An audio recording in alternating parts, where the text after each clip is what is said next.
All right, we will go ahead and get started with our city council meeting for Wednesday, May 22nd, 2019. I'll check with Paul. We will go ahead. Does any items need to be reviewed for tonight's agenda? Okay. Any future agenda items that the council would like to discuss? The council's already contacted me on 3 issues. We'll actually probably cover 2 of them tonight, and the third one we're still working on. If we share it. It's just that OHB Trails Committee. That's one. Yeah. But Wendy's not here to keep her up. No, that's good. That's good. I was gonna take care of While it. she's not here, I second. Good. I do think that we should. There's no planning is always essential. The sooner you plan it, the better it becomes. If you don't get it planned early, it just won't happen. So Right. I don't think there's Or it any. doesn't Actually, well. Yeah, it doesn't have to well. Right. So if we got a committee with those, you know, that those people being involved, I think it would be great. Brett, not future agenda items, but as we get into the city manager reports, I know there's been a couple of issues that some of the residents have had that I've forwarded, and I know Blake's been involved in. We'd just like to get an update on those tonight as well. Ones I'm already thinking about, you know, Houston. One, the landscaping stuff on 134, and then the All the update on landscaping, okay. Mr. Fish's issue. Just so the full council is aware. Okay. All right, with that, we'll move on to item 3.1, discussion pertaining to the Herman City 2019-2020 fiscal budget year. Alan? Again, it's your time for questions. We will have a public hearing today. Next meeting, we'll be adopting the final budget, so it's up to you guys now to talk about what you want. Pick me. Wow. Actually, I had failed to bring this up our last meeting, and I apologize for that. But one of the questions I did have in there that I wanted to have a little more information on, a little discussion on, was the increase that our city was seeing from Salt Lake County Animal Services, and just so we can talk a little bit about that and what those are based on and what the future looks like for that particular service. Well, I can give you some basics, and then maybe Justin can jump in, but this current year, they're charging us $254,729.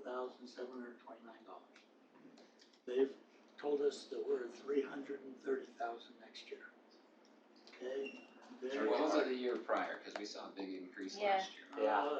I can look it up here, but So we're say that again. 254 right now. 254, and we're going to 330 next year. They've already told us that. Yeah, July 1.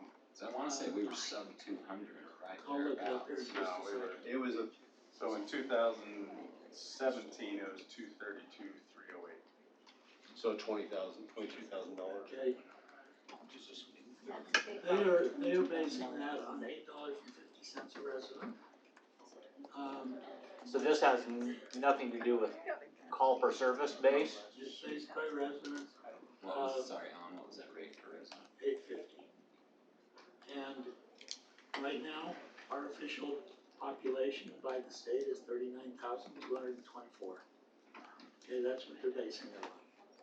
That's coming out of the, Say that one more time. Sorry, Alan. 39,224. that's coming out from the Kim Gardner state looks at them as the. Our I don't know. planning commission's estimated current population. Yeah, planning commission's current estimated population for the city is 58,287. So if we were billed based on what our estimate of population is, we would be being charged $495,000. Yeah, I want Justin, he's been meeting with that board and animal services, so he's very aware this might be a topic. So he's the one that's actually become our resident expert on animals and deer. I guess they're an animal too, aren't they? They're an animal. Well, Alan covered it for the most part, but essentially the agreement that we signed in 2016 was a 3-year term. And the reason for that is the county was billing all the cities they found there to be inequities in their billing. So they had a 3-year term contract that went out to all of the members that adjusted those contract amounts to try and make them more equitable. And that's where they came up with the per capita rate to evenly spread it out per capita. And so we were locked in this agreement to have those set costs per year, and they were incremental increases as we just talked about. So basically, obviously, we're growing much faster than the agreement anticipated, and so that's where the cost comes from, that's where the increase comes from. Essentially based on the large increase from last year to this year. So it's basically population-based, essentially. There has been discussions on how to, with the board, because we just set up an advisory committee over the last year to handle these issues as far as contract issues. And that is one of the discussion points over the next year, is to try and determine the best way to have the contracts set up to be equitable across everybody. And so obviously one of the ways is calls for service, population, those discussions, I think are forthcoming, but that's essentially where we're at. And so obviously, like Alan alluded to, if we jump up to what our current population, actual population is, it will be, like 450,000, like Alan said. Currently, do we still have basically one officer that's assigned? There's no assigned officers. There's no one assigned, they're just rotating. It's rotating. And they only It's not respond rotating, versus by call. calls, They right? do, well, they respond by calls, but they do also patrol, but they're not here 100% of the time. So It's they, if they have no We don't calls. have a dedicated. we don't have a dedicated And officer. primarily they're only here patrolling if there's a call in the area, and then they kind No, of. they do drive-by patrols, throughout the, their officers leave and come out, and if they're not on a call, they're patrolling throughout the city. But yes, the majority of the response is Call-based. Call-based, yep. So without Nicole here, she and I were brand new at that time, that 3-year term. I know that part of our conversation at the time was, well, we don't really have a choice at this time. Okay, we've got to do this 3-year thing. In the meantime, we need to look into other options and what other cities are doing. It sounds, I don't know, have we done? So And we had different conversations, but South Georgia does something else, Riverview does something else. Yeah. It's not like this is the only game in town. It's not, and with Brad's help, we've scheduled some meetings with other cities. Like tomorrow we're meeting with South Jordan, next week we're meeting with West Jordan to discuss how they operate and what options they have, or what options might be open for us if we choose to do our own thing. I don't know if that's the best way to go, but operationally, I would imagine, I'm not sure cost-wise, but level of service we could probably improve. Now, whether the level of service stays the same for the same cost, or we can improve our level of service for the same cost, that's hopefully what we're getting out of these meetings, but.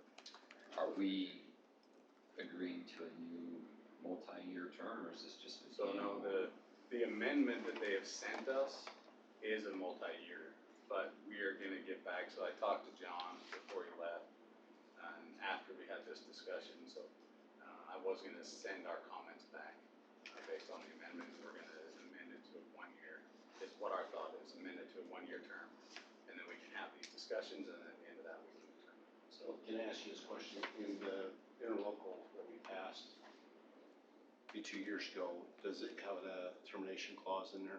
It does. And what is that? So the termination clause with or without cause is 180 days, but it expires automatically June 30th if there's not, if we haven't If agreed we to don't it. sign a new one, this June 30th it expires. It expires. But that's something that we could potentially put in this extension as well. Right, it's just currently not in there. Yeah, so it automatically terminates June 30th of any year if it's not updated, but then we do have a clause, we just have to give 180 days notice. That's currently in the agreement. And I've had sidebar conversations with you, I knew this was an interest of yours, because we keep having these increases. And then we got notified that we didn't have an officer assigned to us like we did years ago. That did, we keep counting that person being assigned to us, and when they were out here, they do go out patrol. They are out here patrolling, but it's not on a regular basis. There's no guarantee they're here 5 days a week like we had before. So I'm with Justin on this. I think, some of the preliminary information we've been digging up, and Chief Carter's actually been a little bit a part of this. I won't say what neighboring city, but they said, we'll give you an officer patrolling your city for that much money right now. So we have already a little verbal option on the table, but we need to flesh out, is it 24/7 pickup, is it holiday pickup, weekend pickup? Because other cities have not done that, and in West, I feel strongly to still be a no-kill, animal services. We understand when an animal's damaged and they're hurt, and there's options there, but if the animal can be relocated back to the family or given to I'm trying to think of a Adoption. An adoption center. adoption center, I'm looking for the other word. Rescue. Almost like an That's after a house. rescue. You know, Halfway house. that way, but it is, it's where they go and they just have good times till their life is gone, but, Like foster. there are a lot of options. and Like when we Kenny's been- sent mine to the farm. Yeah, there you go. Right.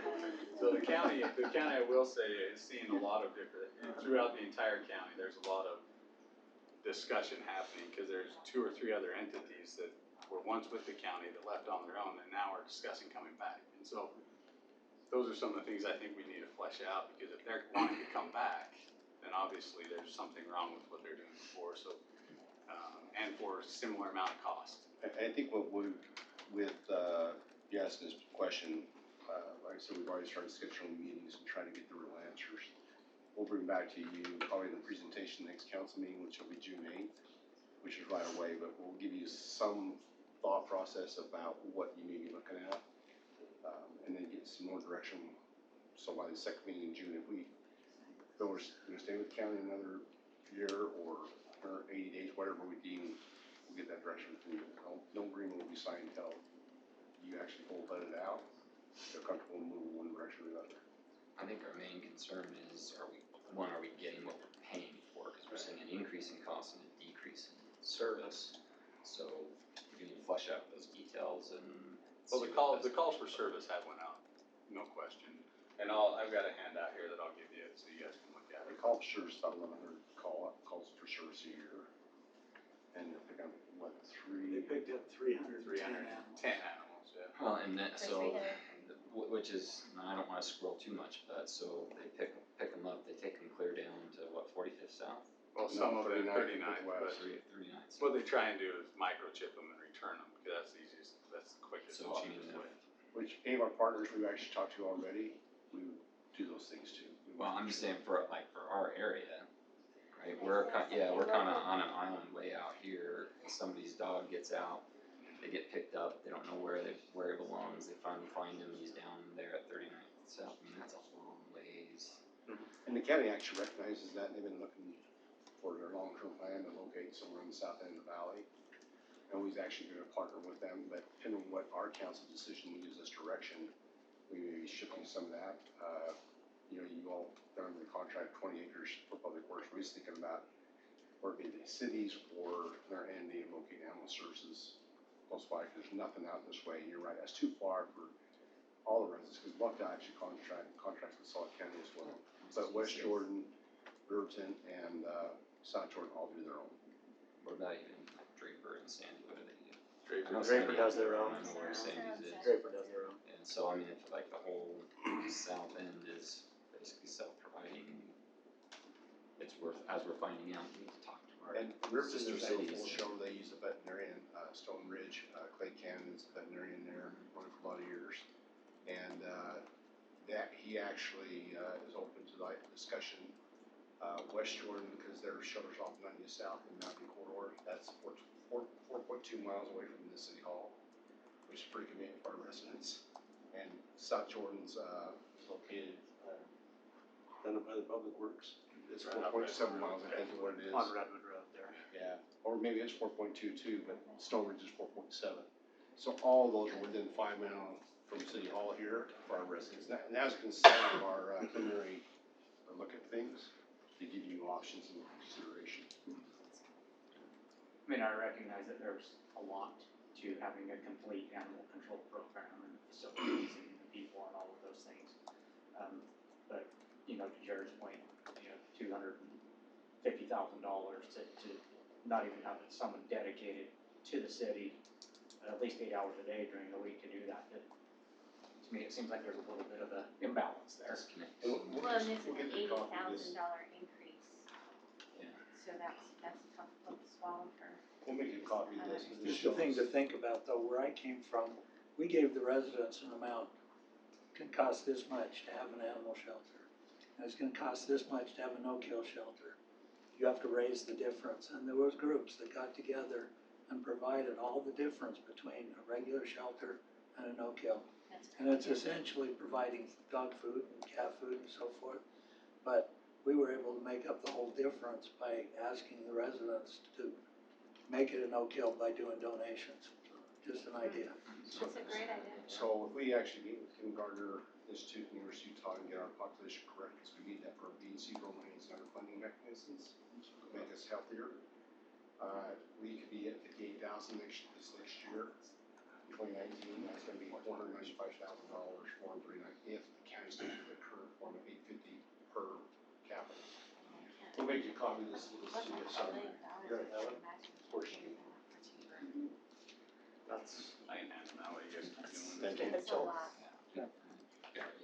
So can you give me some, we're going down the right path for you? yeah, please, Yeah. from my perspective, yeah, please keep And I- having the meetings you're having and bringing us information. Here again, we're inviting a pretty good team, because if we, depending on what our options are here, I've been involved in, police, because more than likely, your police chiefs oversee animal services in most cities, and that will be something that we consider that. I want them to understand all the dynamics of that, if this gets handled in their direction.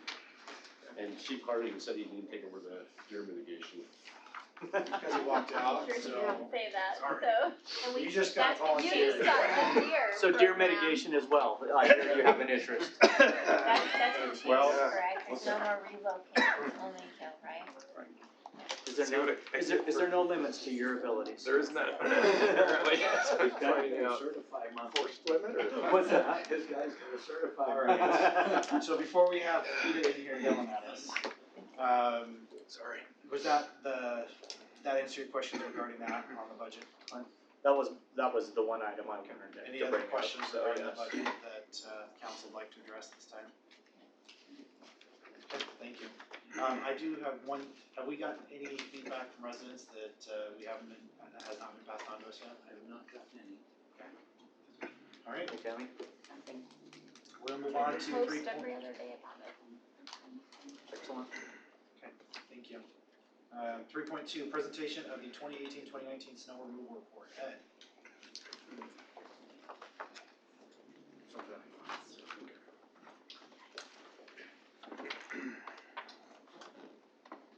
Well, Hey, Ed.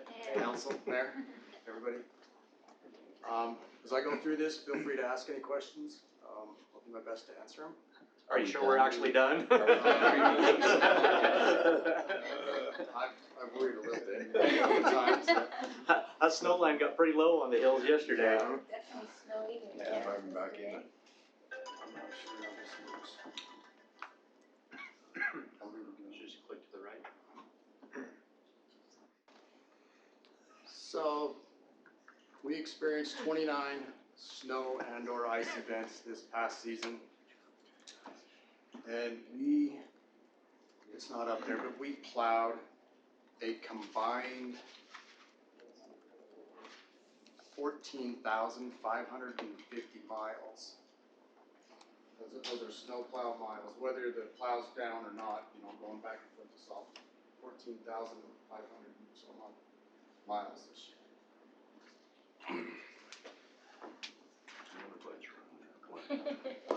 And this is just to give you an idea of what the schedule looks like. Along about October, I have the pleasure of putting this together. We have inside people, a couple of inside people, the majority of all outside people. It's a 22-week schedule. There are 46 total on the schedule. And each person will be on one, off two, if we have enough people to work that way. So far, in the past few years, we've been able to do that, on one, off two. These people are on this rotation. When they're on, they're called out, either late night, early morning, and they battle blizzard conditions, and come 7 o'clock, they get out of the plow truck and do their normal duties for the remainder of the day. So these guys are putting it out there in the winter. Do you have in your presentation, or do you, I know it's always, I think I know our council knows this, but sometimes the public doesn't understand that we use a lot of different departments to do snow removal. We just don't pick on the streets department, which gets most of the burden and the responsibility, but our people work. Yeah, it's all outside employees, that's water, street lights, parks, all employees that work outside are included in this schedule.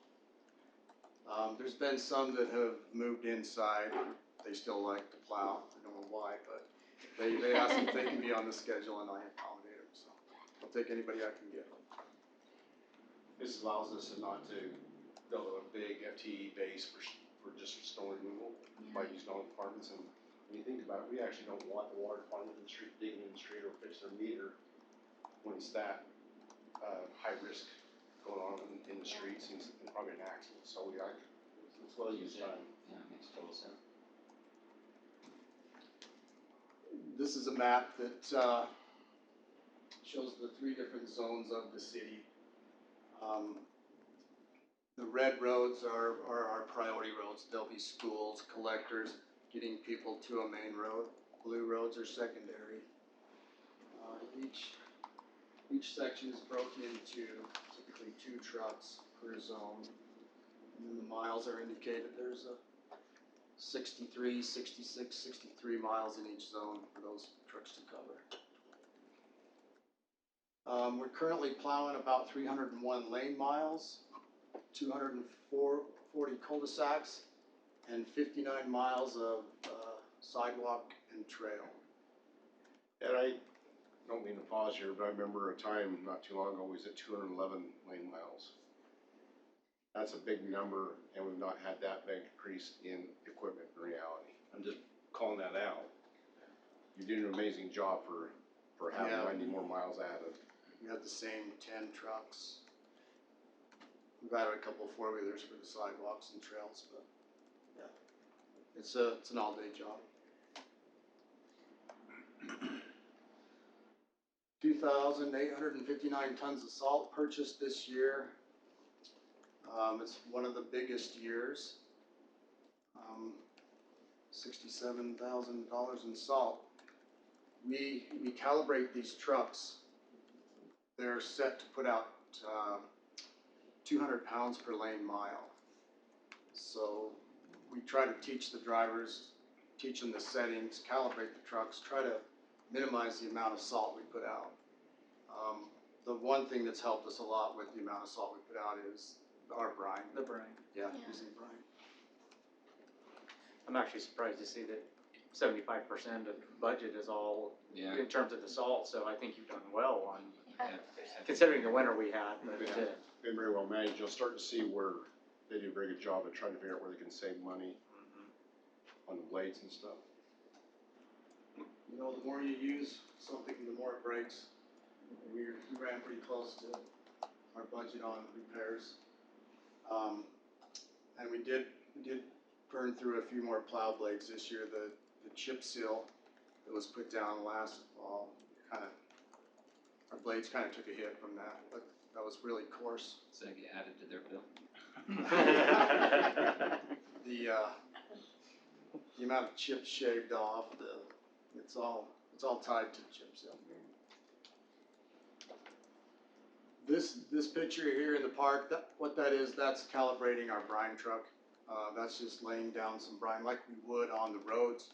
It gives you kind of an indication of how it works. You know, the snow's sticking, it won't be long before that's slick, but where the brine is, we're good. It gives us some time. And it works instantly, so. This is our brine facility. I don't know if any of you have seen this.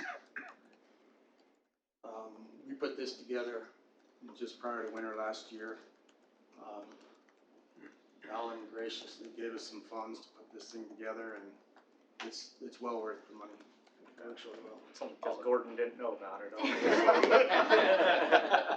And I wanna point out that all that work was done in-house with our In-house. employees. Awesome. Snowplow hours, a lot of them.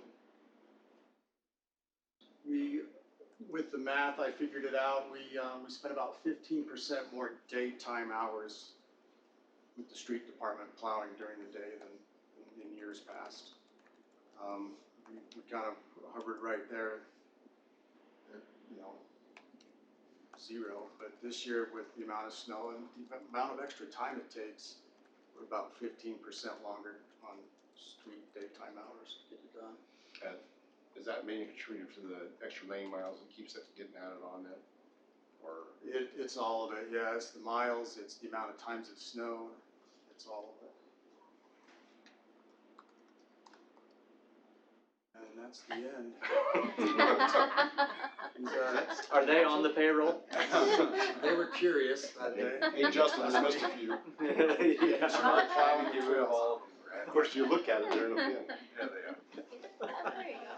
Okay, does anybody have any questions? Are we confident that the budget request for next year is going to be sufficient for, the extended mileage that we're gonna have next year as we continue to grow?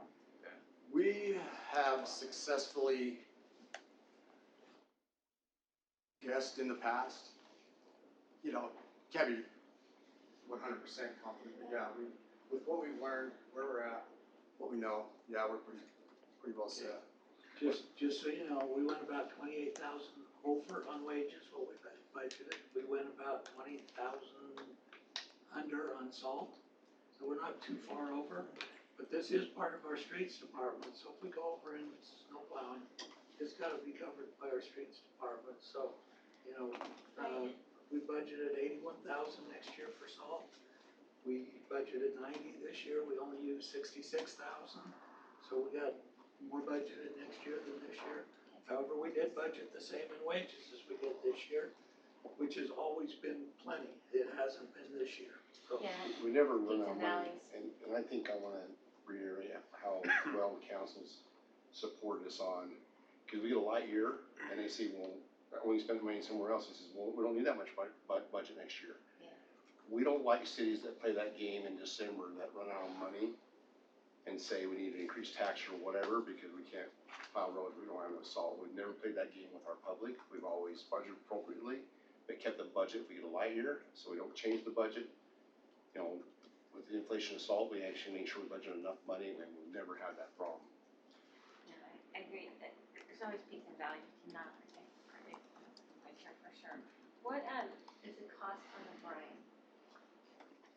I know, Was that part of the salt The cost? facility, or? was that part of the salt, what was calculated It's into salt the that you salt put in cost? the water and you. But I just wondered if it was different from the budget. Was that included in Was that? that There's Send included? the supply person the salt. Nice, nice. The salt used for the brine machine is a rock salt, and it's from the same facility where we get the road salt, and it is figured into our salt budget. Nice, so Yeah. you're even with the brine and everything, Right, then. yeah. That's great, so it really does show that it, And I remember hearing people, who painted the I know the lines on the lines. street? They laugh, it's the brine you spray It's the down, brine. but Yeah, We mentioned though. we hope to further This was use hard the on- advantages of brine, we're trying to, and it's in the budget, get saddle tanks on the trucks. We're gonna pre-wet the salt before it hits the road. It activates the salt Activates it, instantly, yeah. it doesn't have to sit there and melt to get activated. Your salt goes farther, it stays put. It's a real benefit. our intersections and our steeper grades, Rosecrest Road and those paid off big time this year. I thought Put the so brine too. down. It's much felt safer. like it as a driver. As he mentioned earlier, though, we had a lot of equipment repairs and stuff because of the extra and the roads and so forth. That is the area we went the most over budget this year in snow plowing, was maintaining the equipment. We actually went about 16,000 I think we probably took out 4 blades in my neighborhood.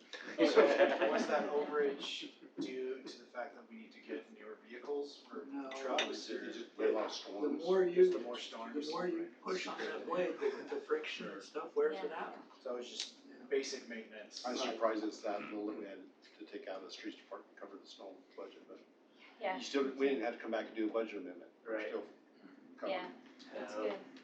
No, Was an unusually yeah. long winter. Tell all your folks that, again, based on the winter that we had, I think they did a phenomenal job. Yeah, amazing. Amazing. And also the council, I don't want to remind you, Jared, remember this, cause you were in office when we approved putting tractors.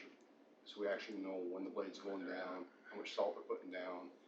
So we're very technically savvy about what we're covering, so it actually, breadcrumbs where that truck's been, so if we get a complaint, Ed can go and pull that up and say, yeah, no, we've been there, it's about 4 hours ago, but we'll come out and hit it again. Nice. The girls that work the front desk have access to that. It's the best thing we ever did. They can diffuse the situation right now. You know, tell them they're either in the area, they're on the way to the area, or they've been there, you know. Nice. Did you call in after you left for work because your area's been taken care of? So I wanna pat Ed on the back here, he actually wanted to add our customer service people in on some of the snowplow rewards. And, because they take these calls and keep them in tune what's going on out there in the field. And he sees it as a team effort, and he was very appreciative of that, so what he's talking about there is that collaboration between a couple different departments, the residents calling in and getting that information back out to them with the panel. Nice. Yeah, they did a great job. No, you did a great job. And thanks to our police force, they were a huge help as well. How much effect did that have this year, by the way? Is that different? Because our first year with our HPD, It was extremely different, extremely Yes. different. a lot better. We started trying to work on In- real-time yeah, in what ways? communications. In We're hearing that a lot. parked cars in the way. Gotcha. For the most part, if we had a problem at all, they were on it. And they were proactive as well. If they seen where we may have a problem, they were on it. I had very few calls from the drivers where they couldn't get into a cul-de-sac or a main road, you know?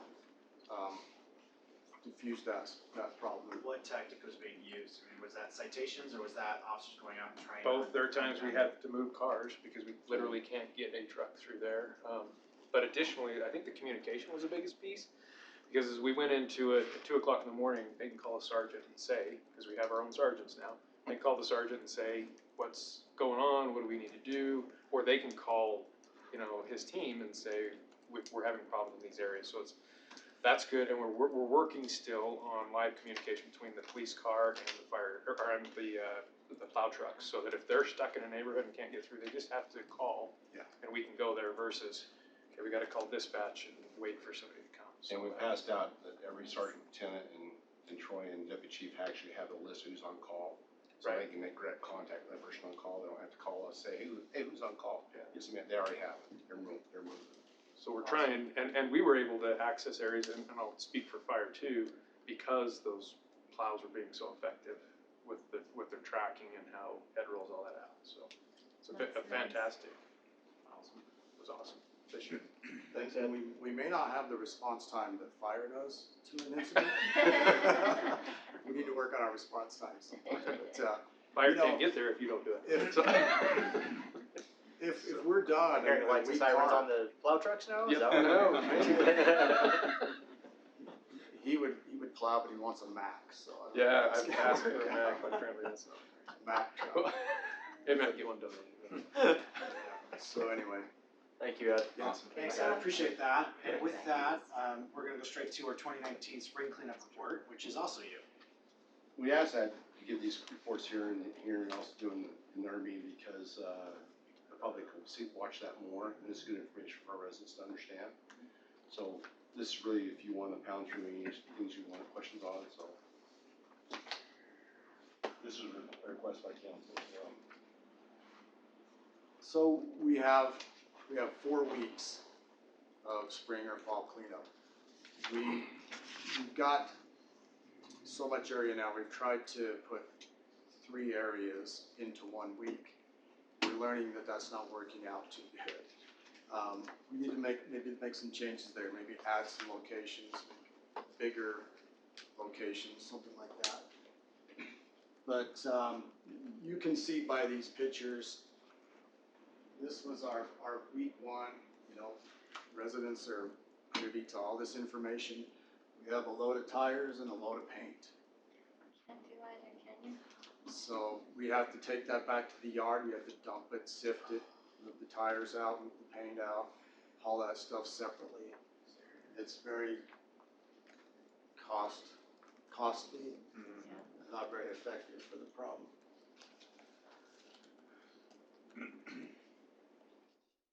Here again, we have 3 locations in week 2.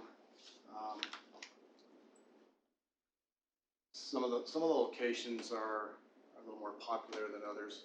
We try to keep the locations close enough together that they can load a backhoe, because we have to have a backhoe to smash the container, the contents of the containers, so we're not hauling, really light loads. So the backhoe goes from location to location, smashes material, and when you have 3 locations, it's putting a lot of road miles on our backhoes, so that's something we need to consider changing as well. This picture It's out in the indicates. landfill, isn't it? It is. This is a Saturday.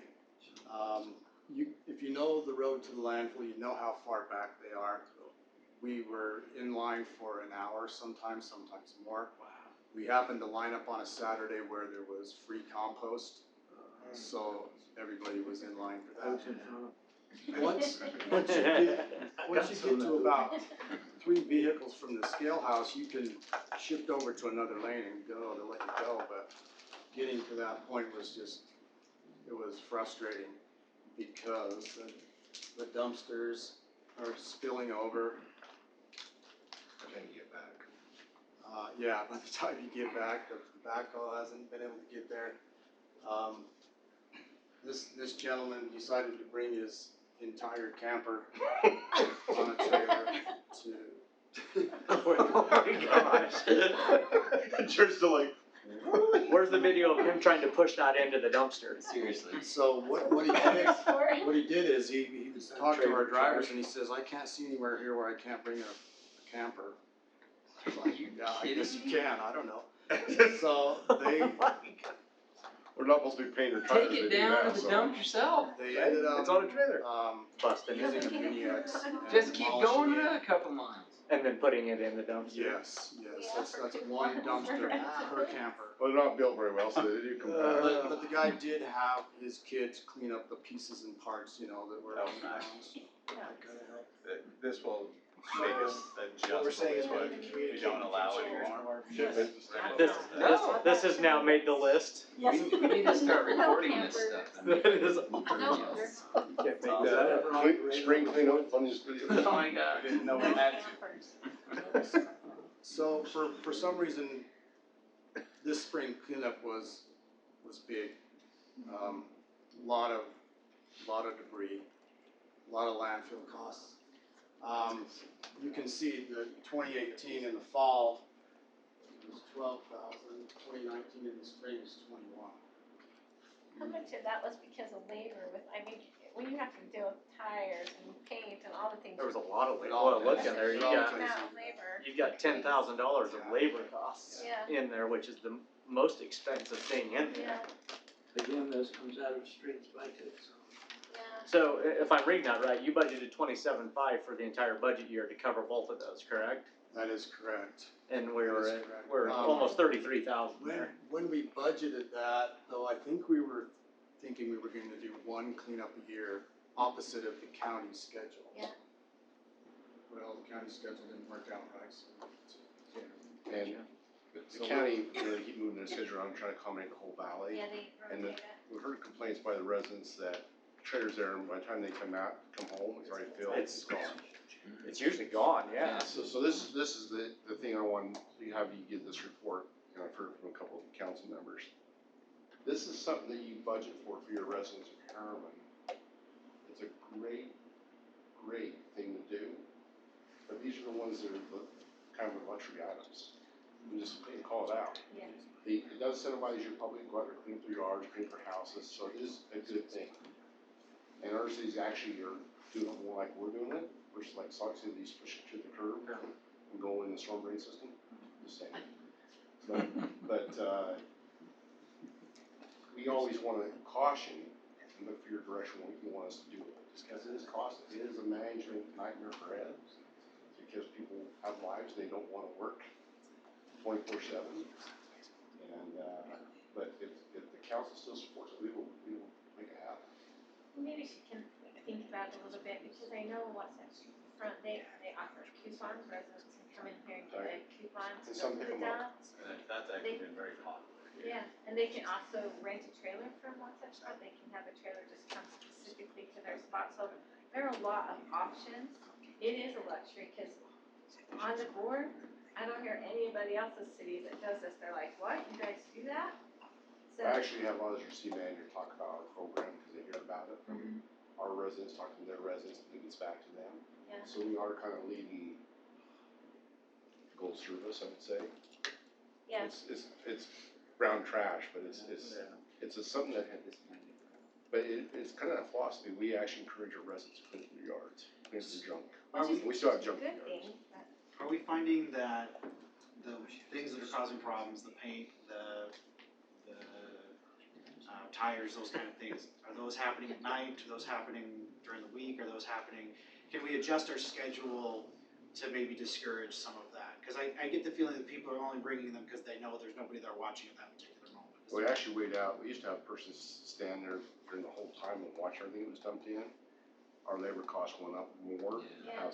even a lowly paid employee stand there and monitor that. So that's where they kind of just let it go and happen and pull it back out. I'm still not sure what's the best cost effective. how many residents can really take advantage of it, cause a lot of times it's like, the dumpster are full. But like if there's a, if Do you have there's a a total camper tonnage there, yet? What's that? Do you have a total Yeah. tonnage, what you haul off? Oh. Minus the RV. I Yeah, have total cost, I don't have the tonnage, no. I'd be curious to know what the tonnage, because that's always the measurement you want, how many, cause dollars, it only cost me dollars. How much waste did we actually move? How much they charge bill per is ton a day? $9,700. It's a month. 31. Or 31 now. There you go, 31 divided by Wow. 27.3 divided by 31. I know it's very hard to gauge, but you get a sense that there's very many, I guess, people from across our city boundaries that are taking advantage of this program as well. We think so. We think, you know, from the west, we're getting some. And when the bad stuff comes, the tires, the fridges and stuff, you know, it's right after the driver leaves, you know, they park a ways off, they watch the driver leave, and we have it happen all the time. We just can't man it all the time. Yeah. So it happens during the day, regardless of how much you're there. Monty you know. figured out, just a quick math, it was 314 tons from the trail, that's a lot. Trash. So Yeah. myself, Monty, and Ed met with Wasatch Front to try and come up with ideas on how to mitigate the tires, the paint, Yeah. and those types of things. And they had some, they do the same thing, same problem. They haven't 100% figured out the best way, the mattresses. We didn't see a ton of mattresses this year, we've seen a number of them. They let us off the hook for the mattresses, as long as there weren't too many in the load. We were able to gain some information on tire recycling, paint, and refrigerators and appliances, and so we'll get with Tammy and communicate that out. Hopefully, we can communicate that around the same time to give the residents other options. They'll still end up there because it's easier than them taking care of them themselves, but we can try and work with that, but. A lot of residents don't have the means, they can rent the trailer from the county, or I should say Wasatch Front, sorry. But a lot of people don't have that cost, so it's someone that don't have the cost, don't have the means to rehaul. We've actually watched people walk half a mile with Wheelbarrow junk and dump it in, because they didn't have the means to get it to us in a pickup truck. Yeah, that's hard. What do we end up doing with all those tires? They don't have a friend with a dump trailer. We've contacted a tire recycler, and we're gonna end up paying about $3 a tire to get rid of them. And that's not in this cost. Right, that is not calculated here We yet. haven't done it yet. We'll use some for no. We had some that were mounted higher and low together, we had to get those dismounted so we can recycle the metal versus the rubber. And there's a cost for that. But here Any again, idea how many tires we have to recycle at this point? A lot. A few more than I thought, there's about 300. Oh my gosh. But that's not just from this cleanup, That's from That's years of cleanup. from years, yes, cumulative. How does this compare to previous years? What clip are we increasing our costs? We got a number this year. Oh, as far as Can previous. you grind those and throw them into a playground area? In years previous, they've always been around that 10 to 15,000 range, so it's, That's I mean, you're just increasing residents, so you're increasing Right. Yeah. Well, that's what the Some of you manager reached out to recommended, us, okay. can we have more locations? This is where we're trying to get direction from all of you, because we have more locations. The cost goes up. Yeah, this is gonna end up in the 80 to 100% range in 5 years.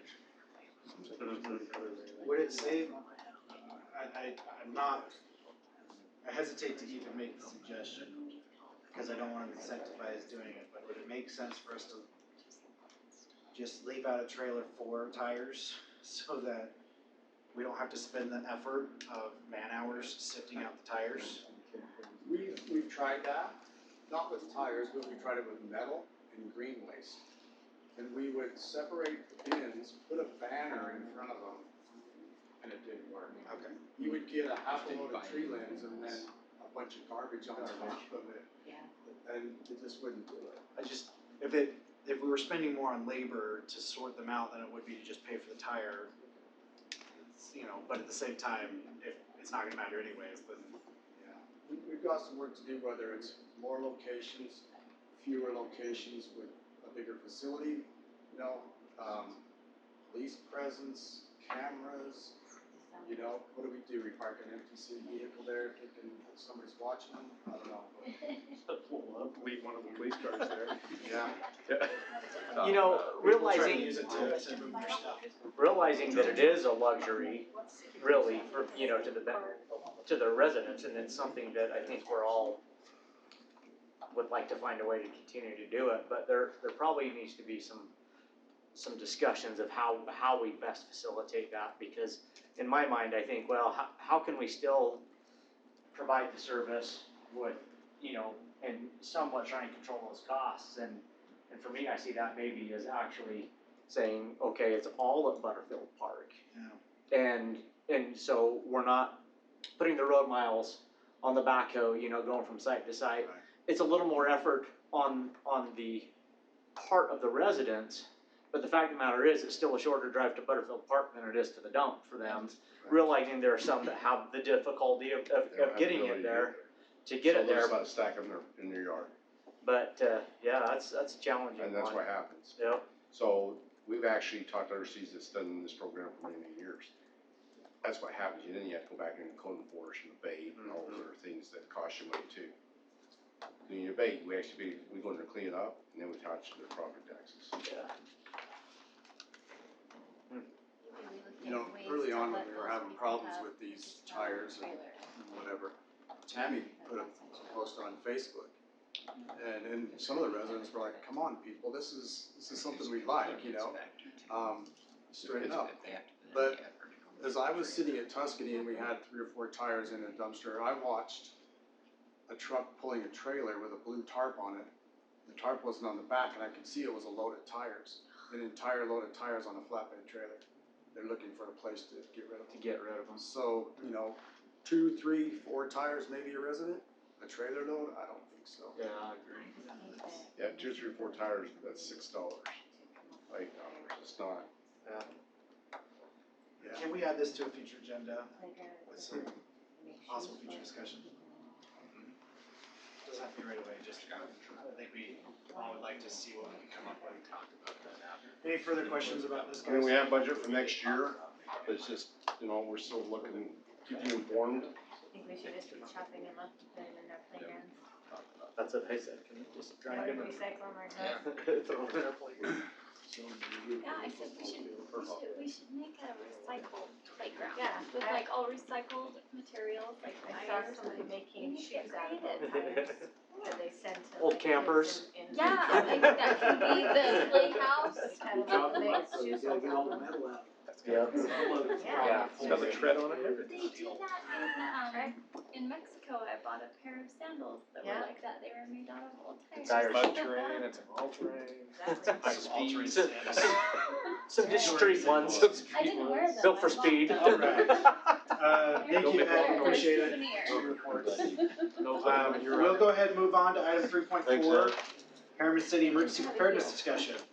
Monty, Okay, so there is a good side to the dumpster side. We can use the tires. as So I was at the fire emergency managers conference, for the last couple of days, and one of the discussions that we went to was on debris management. And they talked about some of the other areas like, Centerville, when they had the big windstorms up there and it blew everybody's trampolines out the road. And then everybody was like, well, that's not my trampoline. The good thing about it It's not one of is that 314 tons of garbage that we just hauled to the dump is 314 tons of garbage that if we have an incident here, that we don't have to deal with during the incident. So this program is a good program, and, you know, it does help everyone. Also, to go along with the emergency management and stuff, always our time when we took the trucks that had these containers and drop off, there's also, you know, they have the salt, bin that goes on that during the winter, so the truck gets mostly used. In a disaster, we could drop those same containers off and clean up large area, just with volunteers cleaning up, each road will come pick it up. That's what happens in disasters, the cleanup is huge. And so we already have that equipment here that we use every day, it's gonna be a great asset to us. Okay, so, emergency management, let's talk a little bit about what we've been up to the last little while. So we reformed, the Be Ready Harriman Committee. We had, 3 gracious residents that were willing to come and volunteer time and hours to help us with this. Emily Wilkerson, Brandon Pierce, and Rhonda Ness. We meet with them, monthly, and we discuss different ways to help the residents and, that become more prepared. We talk about different types of trainings and opportunities that we can keep these freshly minted CERT members engaged and give them purpose so that they continue to be enthused about being volunteers.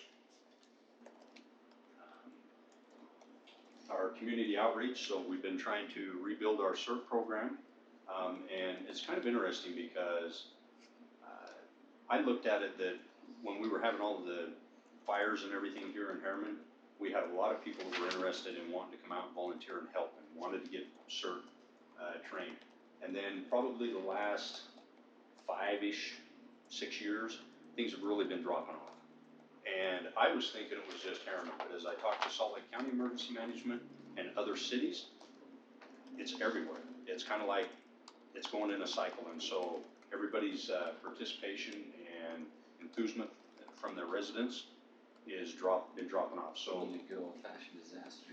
I was gonna say, yeah, fire. So that does bring up an interesting thing. You know, when Bluffdale was experiencing little earthquakes every night or every few nights, we had a huge outcry from the residents wondering what they needed to do to get ready. So one of the things that we did that is a few slides up is we invited the Disaster Discovery Center to come out and give a seminar on earthquake preparedness. We filled the room downstairs. So you can never let a disaster or something like that pass you by without taking an opportunity. So some of the outreach programs that we've been doing, we've been stepping it up, and Tina and myself have been going out on weekends and evenings and visiting with wards and HOAs, talking to them about being self-prepared and letting people know that when we end up with a disaster, take a look at Hurricane Katrina. It takes the government a little while to be able to get there to help you. And so we want to make sure our community is resilient, and in doing so, they're self-prepared. Okay, CERT training. Now, this is something that we've been really selling. It gives those residents a good set of basic skills to take care of themselves, and then later, hopefully, be able to come out and also help some of their neighbors. The city offers 2 classes per year right now, a spring and a fall. If we end up with more interest, we bump up and try to add an additional class. Okay, here's my question on that. Yes. Because we live in this technology age. Can you do those online and then just have a test one day at the end? Yep, see number 3? I'm just jumping ahead of myself. Nope, we're on it. You know what? That's fantastic thinking, because that's one of the biggest problems we have. Is when you start talking to them, they're like, hey, I would love to get CERT trained. And then they hear it's a 6 to 8 week case, commitment of time. They're like, oh, I can't do that. And so we participated in a thing. So right now, it costs about $40 to put a person through CERT. That covers their gear and instructor's time, the different products and stuff we use for fire suppression, different things like that, right? The city has a program that as long as they're a Harriman City resident and they're willing to put forth the time and follow through with the class, they end up with a backpack at the end and a basic set of personal protective gear to help them get their pack started. And we reimburse them their $40. If they don't finish the class, that's an incentive to try to get them to at least commit and come to the classes. We've had that program for 10, 15 years. As long as I can remember. And it works really good. I know our residents are very thankful. We do get other residents, like from Riverton right here, just across in, still on Harriman Dirt, that want to come and participate, so they'll come to our CERT classes, and they wish that their city would do something like that.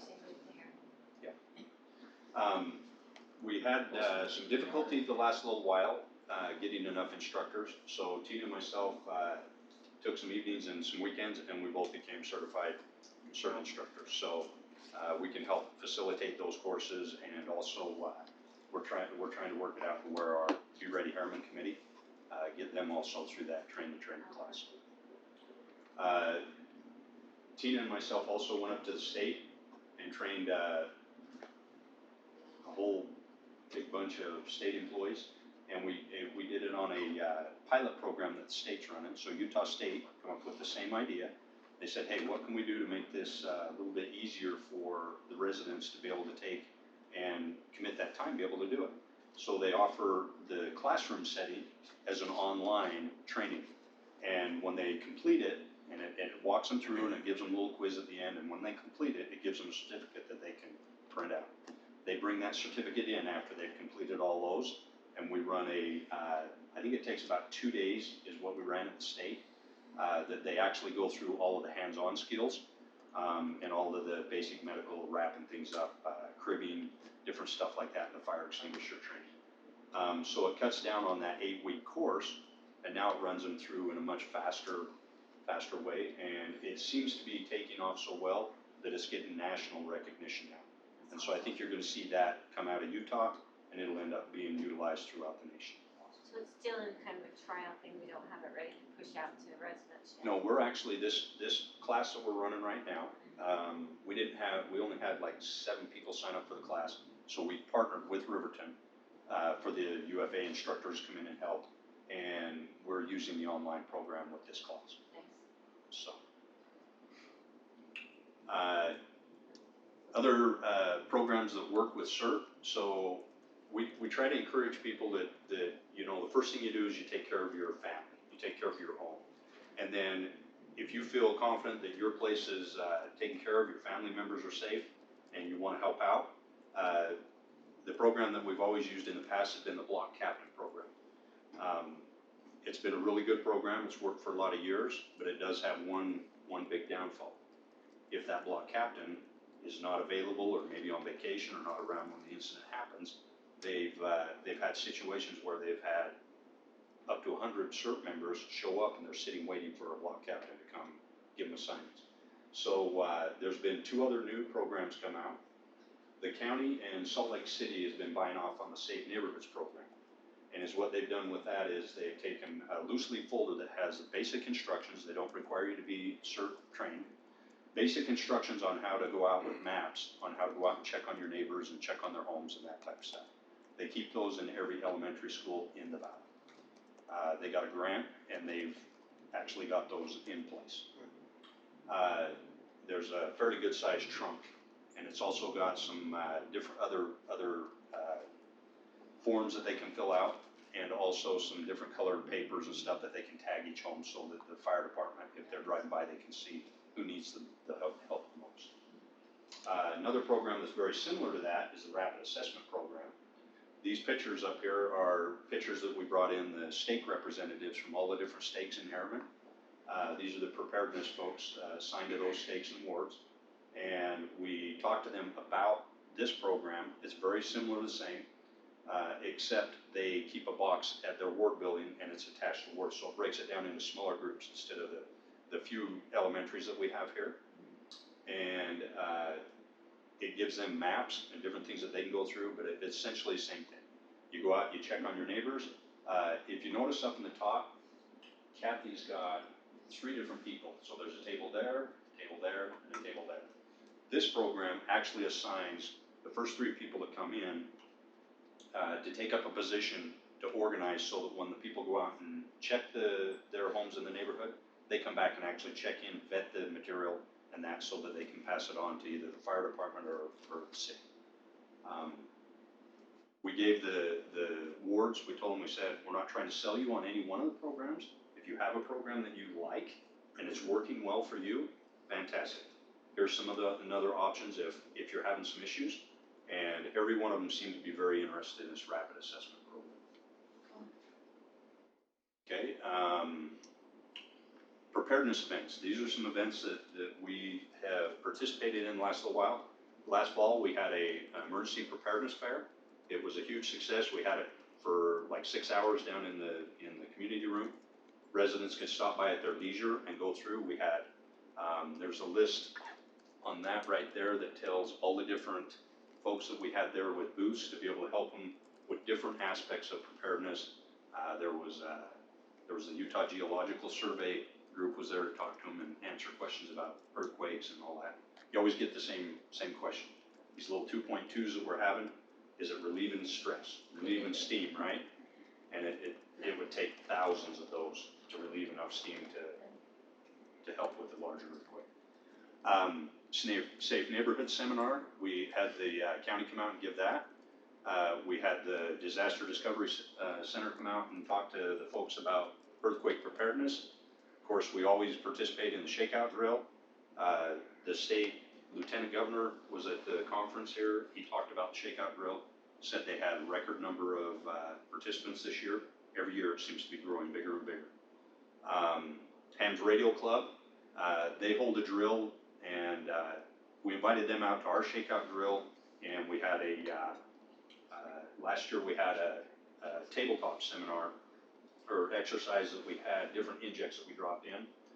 They came up and requested that we share some of those injects with them, so we helped them with theirs so that they could run their folks through some communication drills and actually have injects that would come in to them and who they should send that information to. We had the state and ward preparedness meeting. I went up and participated in a active shooter train the trainer class at the state of Utah. They worked us through on how to build tabletop exercises. It was put on by Texas A&M University. Really good day spent up there. And then of course we always participate in town days of the booths. Emergency preparedness plans.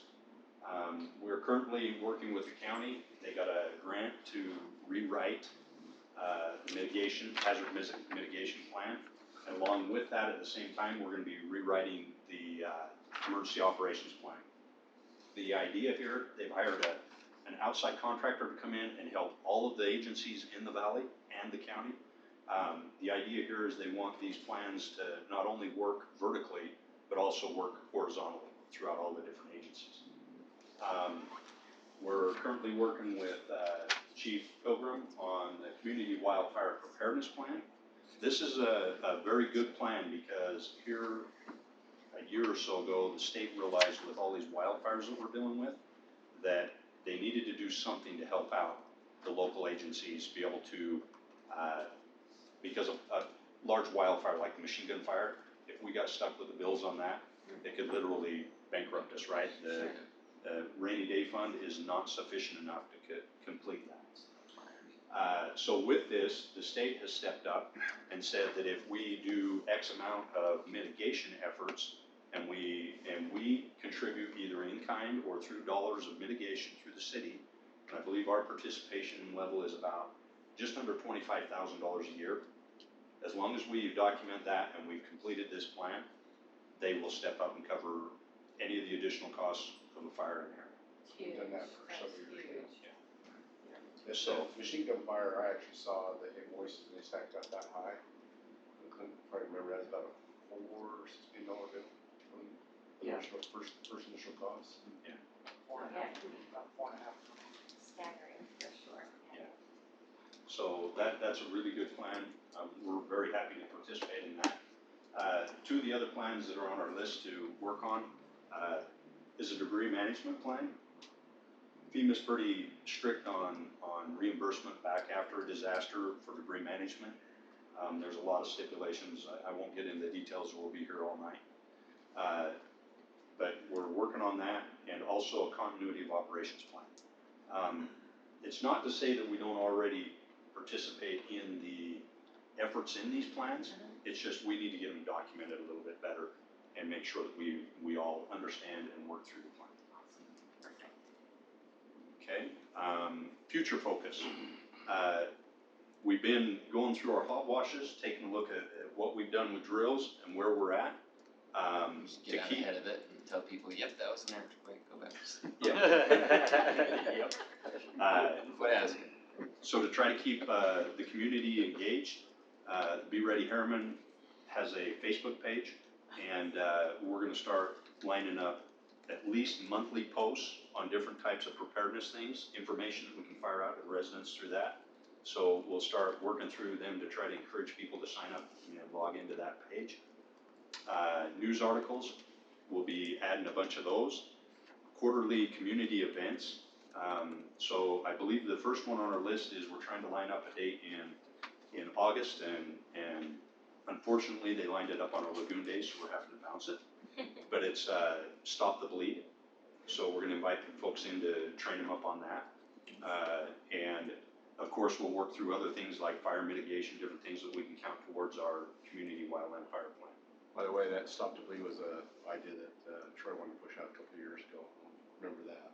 That's good. Yeah, it's a fantastic idea. Got great for it in schools. We got it in schools first. Yes. We're working through that. And then working through some of our tabletop exercises and that we've had recently. This year for the shakeout, we had Riley and them guys come in and do a refresher on ICS courses with all of our outside inside staff. After visiting with a bunch of the folks, we realized that they feel pretty comfortable with ICS. They want to dive deeper into it now, into more job specific training. And so we're going to break out and do some individual tabletop exercises where we call in just a department, and we work on specific job tests that they would be working on if this incident was happening, and run them through it. It's very, very similar concept to the BOMAC training that we used to train down at the sheriff's office building.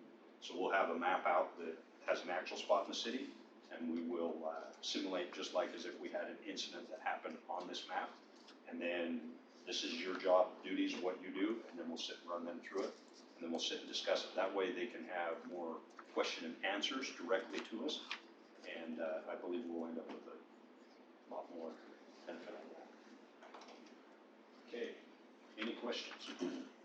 I'll just make one comment when you were going through the different, like block captain safe neighborhoods programs, rapid assessment programs.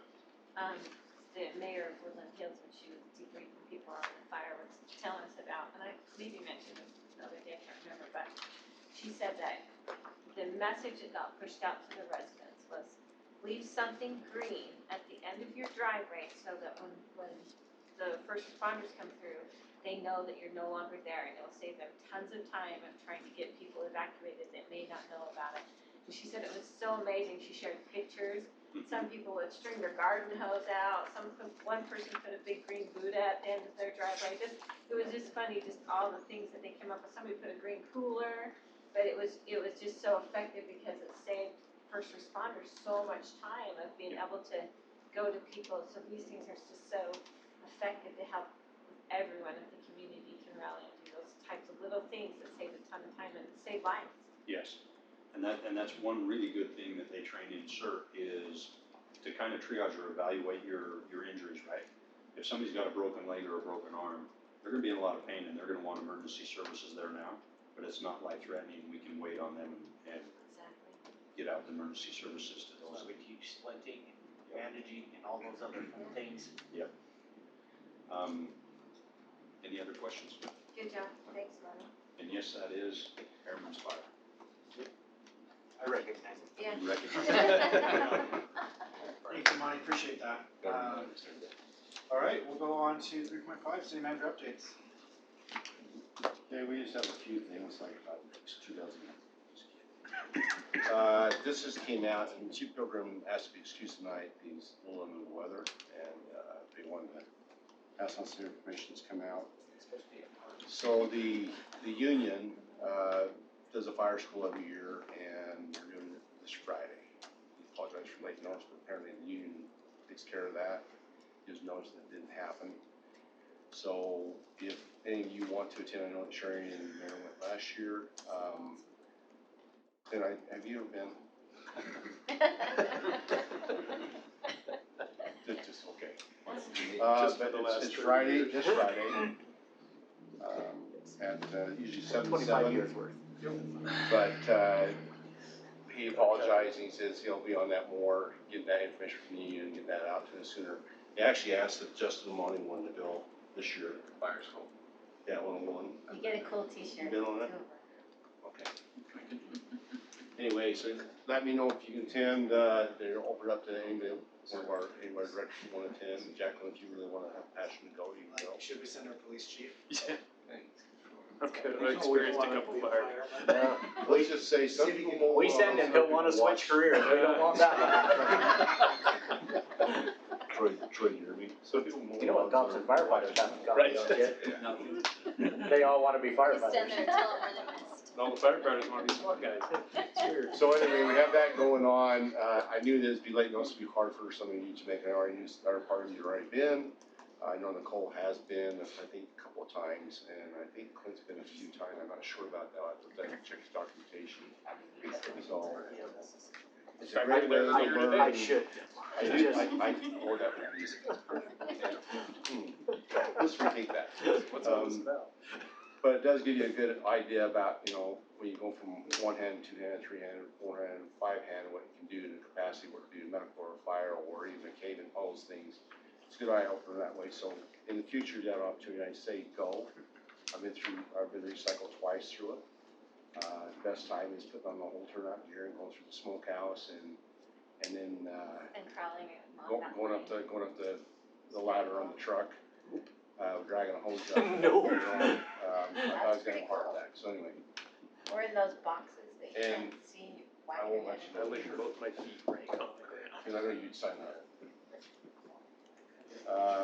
We just have to extend the ladder out, hook you in and then go. Wearing my As, uniform. I went down to Dr. Johnson's, Patricia Johnson's retirement, get together this afternoon, it was at 4 o'clock, and wished her welcome to Herman City. Apparently her husband's been loading up their small box trailer, taking a few loads down to the Vegas area where they have their home.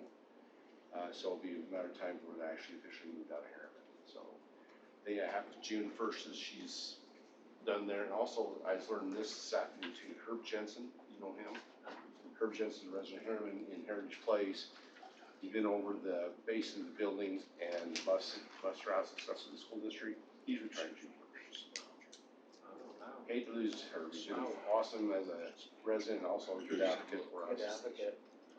But Paul Bergera is actually gonna be taking over his spot, so that's I think that'll be a good relationship there. When I know it's coming up that they're announcing who the new superintendent is. I don't have time today. Is it? I'll ask that tomorrow. It's next week, isn't it? It might be, because the next week she's gone, The board will announce the May new 28th. superintendents in our public board meeting on May next 28th. Tuesday. May 28th at 6:30. Okay, so,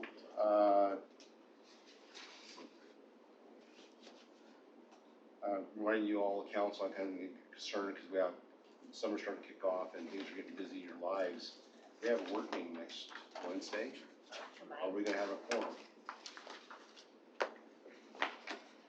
29. That's with planning commission, right? Ought I ask Let me that, right? consult the oracle. That is the. 29th. There's Oracle. I will not be here. Heard one no, Oh, one yes. it's at 5:30, right?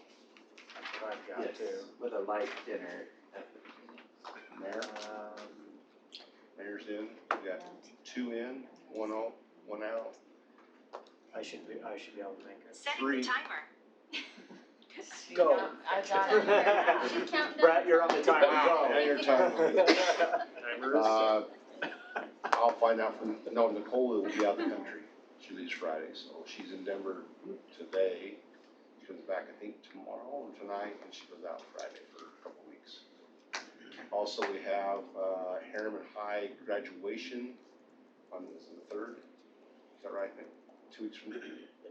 It's next Thursday, Next Thursday. it's the 29th. No, tonight's Wednesday, it's Is it the 30th? 30th. So Yeah, next 'cause Thursday's Harriman High. Sorry, that's what I meant, was Thursday. Providence Hall is this Friday. And I've not heard from, I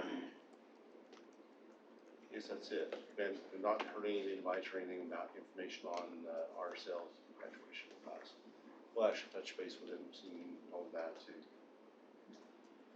You make that call for me. Okay,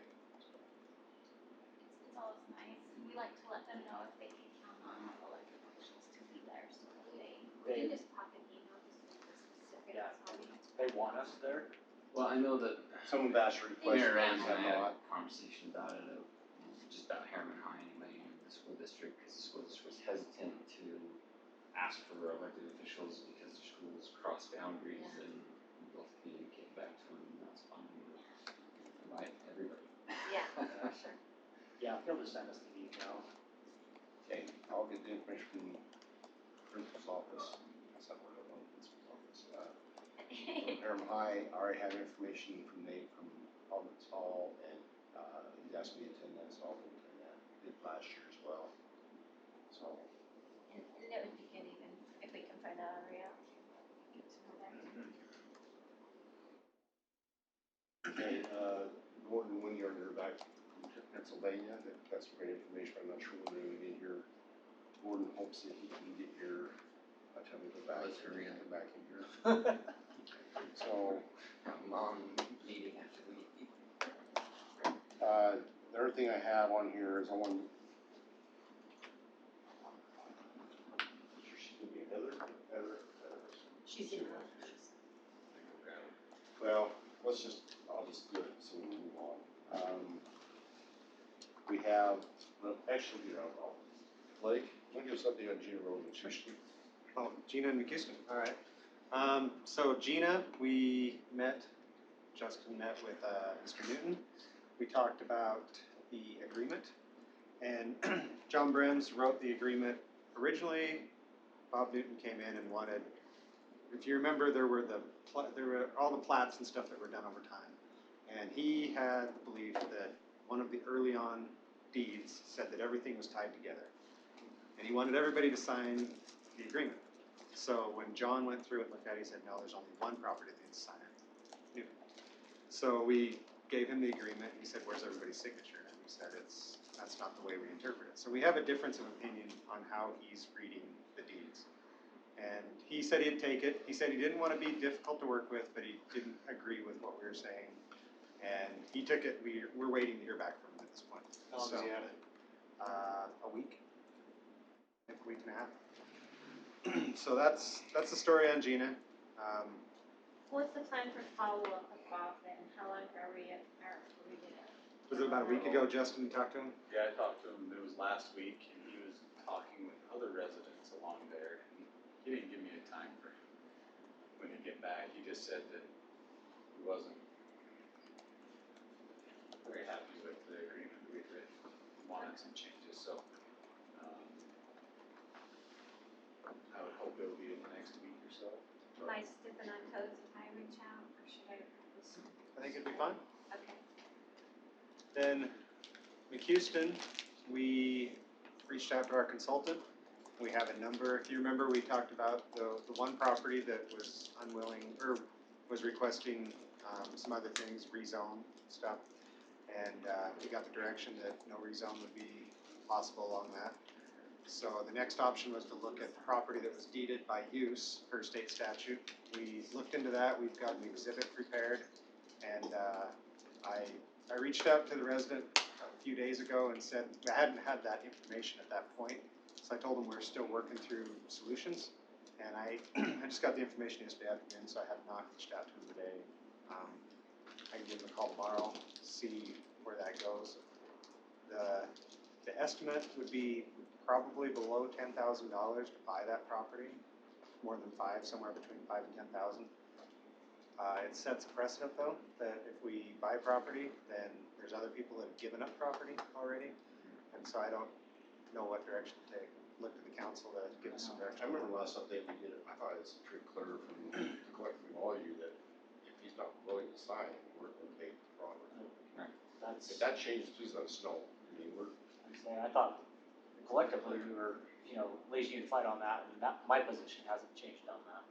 You know, So if there's no purchase there, I can go back to him and ask if he's willing to donate, and I pretty much know that answer right now. I think Sherry's had some good conversations. She has her common sense approach to it about, you know, if you wait till you develop, you want to develop things into lots, it's gonna cost you a lot more to do it on your own versus just donating the property now. So I don't know why that's, I can't figure out the dollars, why that's benefit to him, because it is. Yeah, that's been always his plan, is someday later try to make a few more lots in there.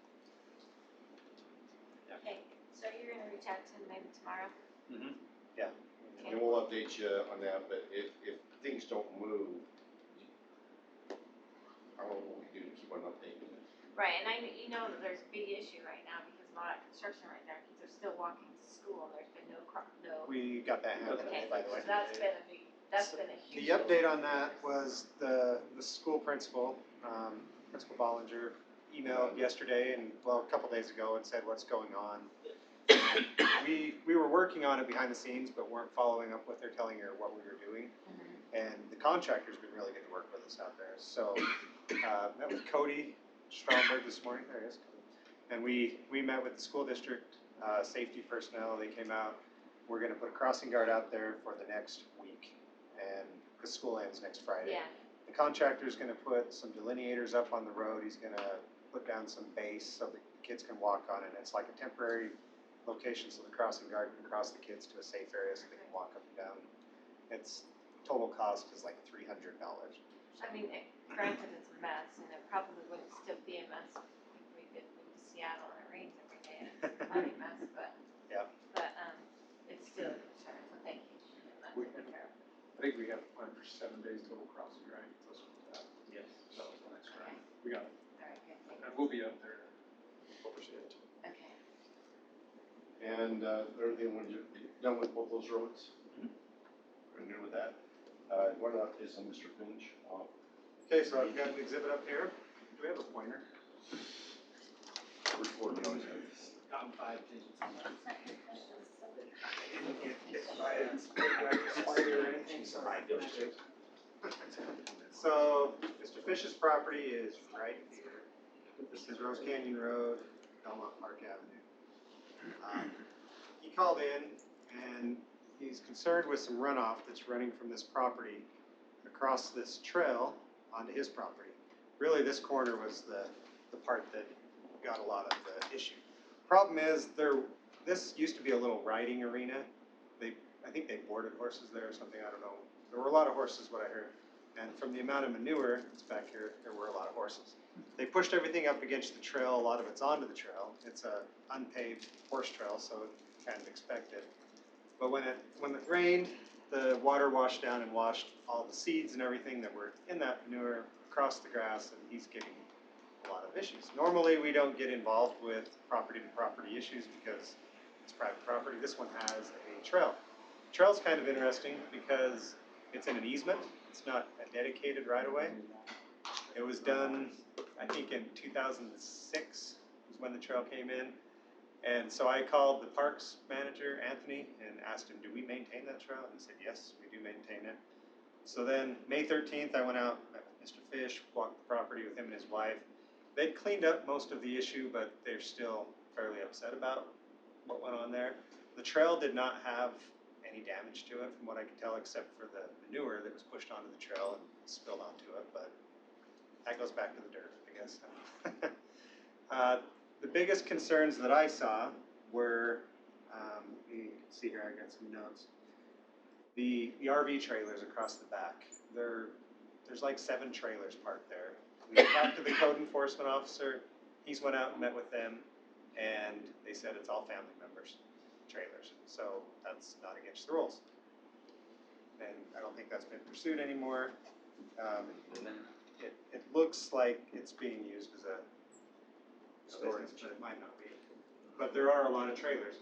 I haven't confirmed it, but this house is a rental, from what I've been told. So the property owners reached out to the person that's living in the house, not getting a response. And then the homeowner, he's reached out to them and has not gotten a response either. If you remember, Those this trailers came have in to be for a licensed. subdivision last year, and they didn't have enough property to subdivide. So this is a 1 acre lot that tried to get subdivided a year ago and did not happen. And the other thing that they noted was the trail has a lot of use of four-wheelers and motorcycles on it. And so, other than that, there's not a lot of use. There's,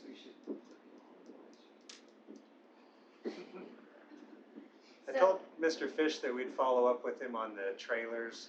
After talking with Simeon, he's already exhausted that effort, it looked like, so I don't think there's much we can do. There's not a lot that's going on here that we can do here. I think it's a property issue. A1 zoning or A2.5, whatever it is, if they have friends trailers, they're going to move that.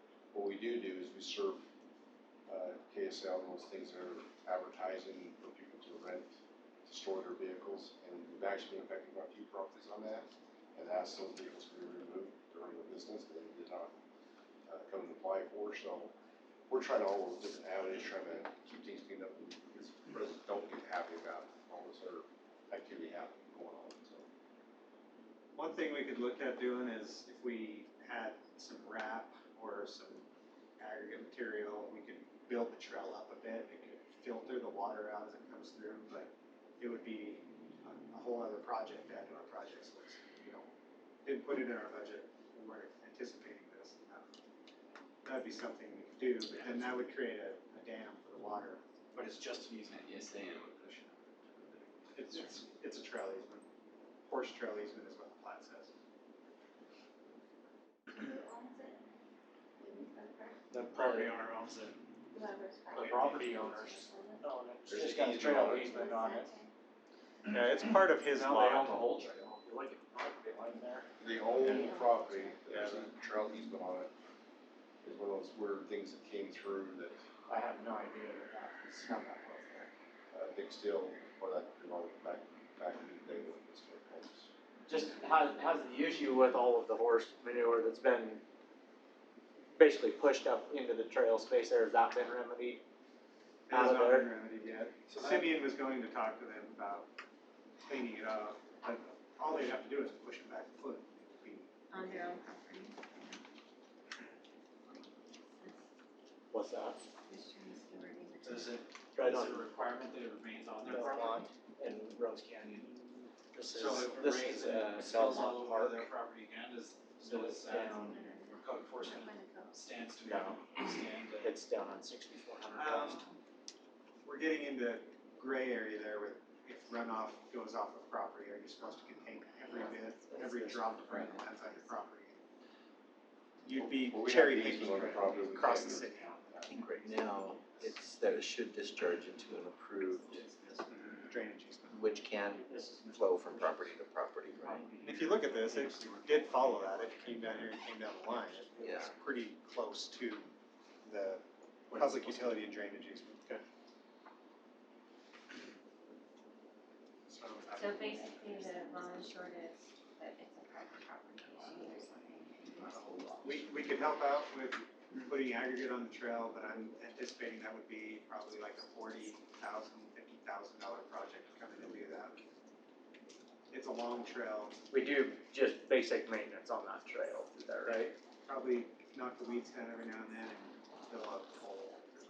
If someone takes a horse down, it looks wet. He's required to keep his manure on his property, so he just needs to bring his manure back onto his property, right? Is that a code enforcement issue to have him Yes. bring his? And we're working on that already. Yeah. Fugitive manure. That's right. We need to write a code, fugitive manure. Okay. Okay. The other issue you wanted to talk about was 130 to 400. Just the landscaping redo from all the utility work down It's there. actually all over, it's other places. but Yeah. it's towards- So it went along Mirabella, pretty much from Fort Harriman Middle School all the way down to 134th. and then it came along 134th from 5600 west out to almost 6400 west to the power substation. Yep. The one along 134th was a land disturbance permit by CCI, who was doing work for Rocky Mountain Power. They're also the ones, if you remember, that hit the water line in front of Smith's last year. And they've been fairly responsive to come out and fix the repairs. The other group along Mirabella, that was work for Verizon. Can't remember the contractor's name right now. Is it SCI? Might have been SCI or something like that. But both parties have been responsive. They come out, they fix the landscaping. Along 134th, there's a broken sprinkler, and they can't find where it's broken, the pipe. So they can't get the sprinkler line activated. Luckily, we've had great rain, so nothing has died off yet. But they're working with our public works inspector to get the sprinkler line fixed. Was there anything that you'd seen, Clint, that?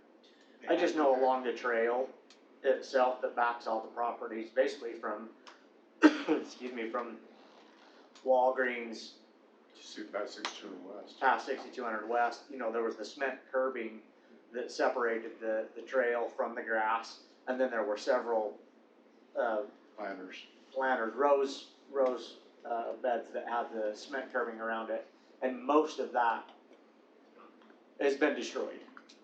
They broke up, they're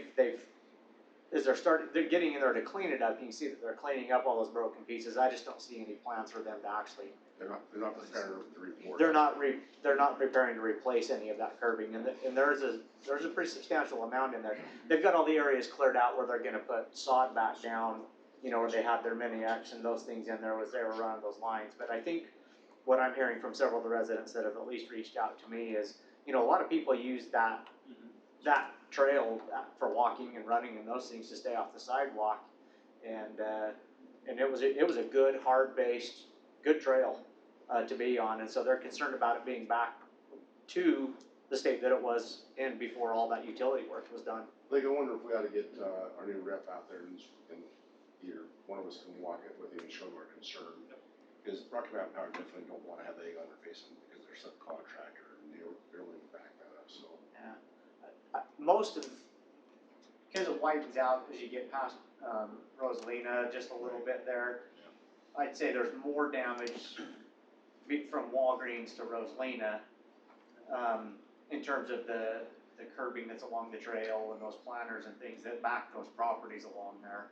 But like I say, you can tell they've been in there cleaning it up, but I don't see any preparations to actually replace it. Okay, I'll check into that, and make sure that hopefully they are planning on fixing it. They just haven't gotten around to it because they don't wanna replace it and then have to dig it up where they have a sprinkler break, so. May need a little gentle reminder is all. Yep, we'll follow up. I'll shoot an email out, to Tammy, and then she can distribute it out to everyone, what we find out on that. I've asked Heather to come back in, who just spent some time at ICSC, I ever say that, Vegas, and I know one of the things that kind of surprised me is I was over by AC Utah booth, and a gentleman was talking to Alan Rosbacher, and he waved me over and just had to be just bright timing. He says, "This guy's asked a lot about Harriman."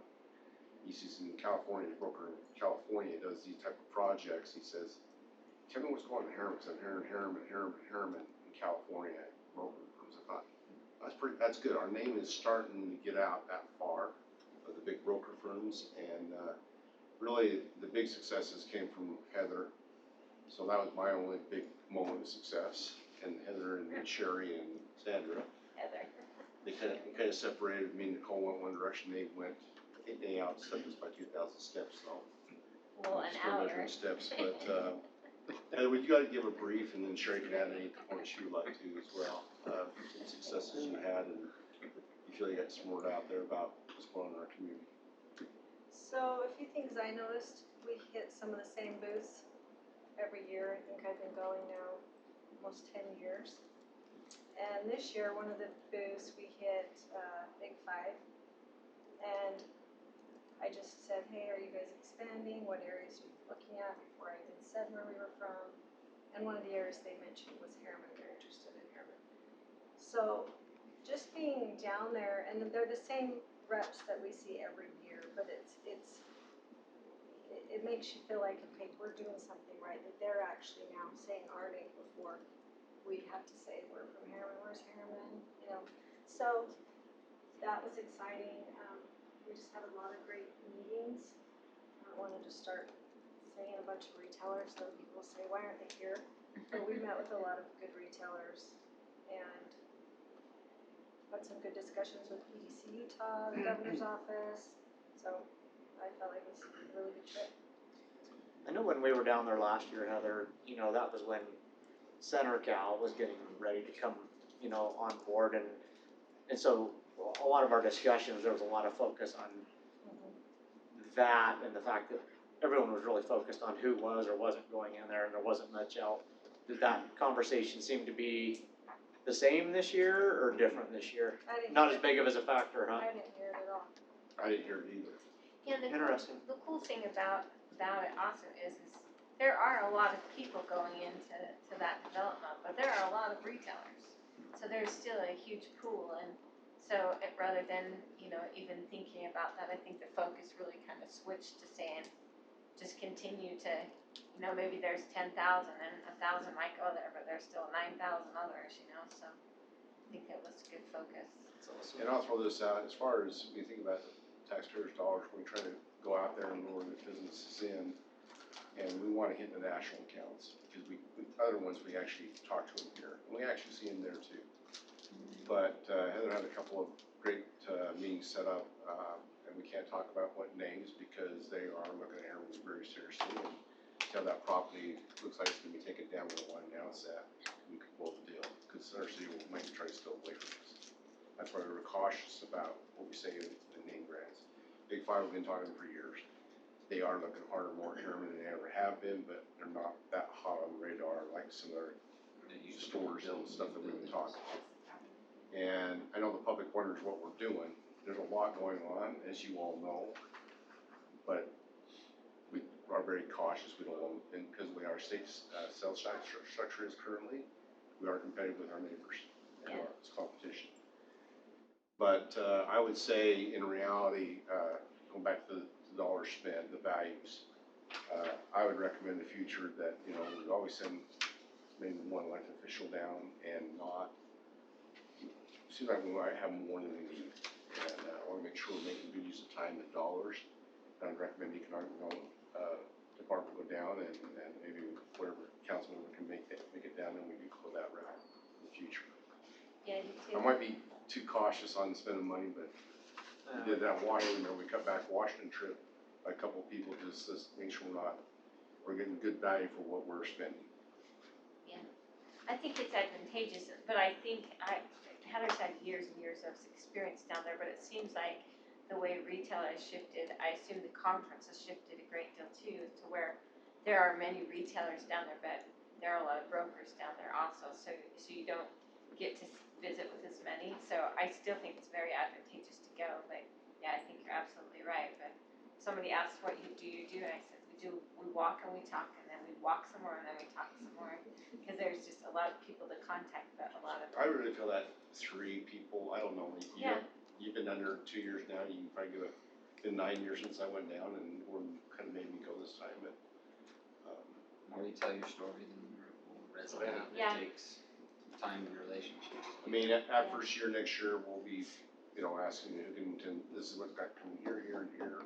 Get it on your radar, so you start planning for it, like we did on the Washington trip, we actually cut back, because what's going on back there in Washington, it went, I don't see where we get the value, so. And it actually, it worked out well, send the chief out there, because he actually has more ability to bring back more money to our city than other than ACUP, so there you go. It's a really good meeting. There's money for public safety, fire and police, seems like, for roads and transportation. These we keep beating on, and Brownsfields we keep beating on, doesn't need that big a contingency part to go back, so.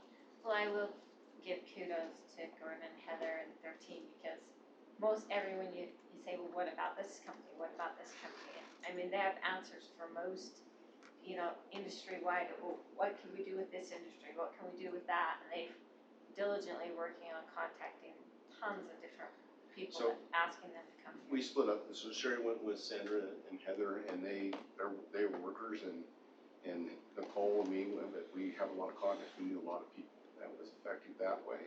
But I think the more work that, Sherry and them did, the heavy lifting, so. Heather, she definitely was the leader, for sure. Anyway, that's all I have, unless you have another item that we should discuss or some direction on anything. Just another follow-up, I know one of the things we've been focusing on down there, or did last year at least, was hospitality type services. There seemed to be more interest in that as well this year. Yeah, we met with, Choice Hotels, and yeah, she was very interested, they're very interested in the RSL location. But the developer has their own hotel brand that they're using, so, but yeah, again, it's just exciting when we went down 12, 15 years ago, and Mayor Crane would go meet with these hotels, it was just like, they're looking at you like, oh, how nice. So, we've come a long way. It does take time to get your foot in the door. Well, I think that you made the comment that I think that's one thing that's hard to convey sometimes to our residents is just how long it takes really to build those relationships and to continue to have those conversations to get some of these businesses within our community. There's a lot of work that goes into that. Well, we already have, they were in the works 10 years ago. Oh, yeah. Well, and a lot of it, that's the thing, is that those conversations have been had and the idea's been planted, but they needed the market to develop, and now that it has, Yep. I'm gonna come back to it. And residents are gonna hear some things coming out here shortly. Be exciting. There's some good information. Another thing I have, there is one last time, I apologize. It's, we have Memorial Day breakfast Monday morning and the ceremony, at 9 o'clock out at the cemetery. We have enough volunteers to get the flags out Friday night, from what I heard from Wendy. But anybody wants to show up for these things, let us know, we'll let you get them all. I know that Jared, are you, what? I haven't heard about that. Have a motorcade We have a going motorcade. from the, We do? park to the cemetery. Andrew Stromberg is over that. Okay. Nice. What time is that gonna be? It's gonna be cool. 8:30, Okay. leaving the Main Before the Street Park. ceremony at the cemetery. Councilman Henderson is gonna give a talk. I believe Which he's actually one? shut Is it him and that I- asked him to speak, so. I'll be cooking Were you on? pancakes. Pancakes, Yeah. hash. The weather's not looking better than it is this week. We're glad Still that not food is great. better. And then, I need to ask council, we do have, that going on Monday, and then we have rodeo next Friday and Saturday night. Friday and Saturday night. I will, Scattered showers. And you need to let us know. I will be Friday only. Yes, I'll be there both days. I will So be Friday only. Friday only, but I need to know how many tickets. If you will text that to me, I will get them arranged and then we'll get them delivered to you. That's good. I'll be there both days, and I already got them. Okay, just let me know and I'll get those done for you and. And to let us know start what's in the ceremony, morning. Okay? At With 45 that, I degrees. accept the motion to, Rain gear. go out of work meeting, go into, our, general meeting. So moved. Second. All in favor? Aye. Actually, winter. Okay, I apologize. I There was we going go. to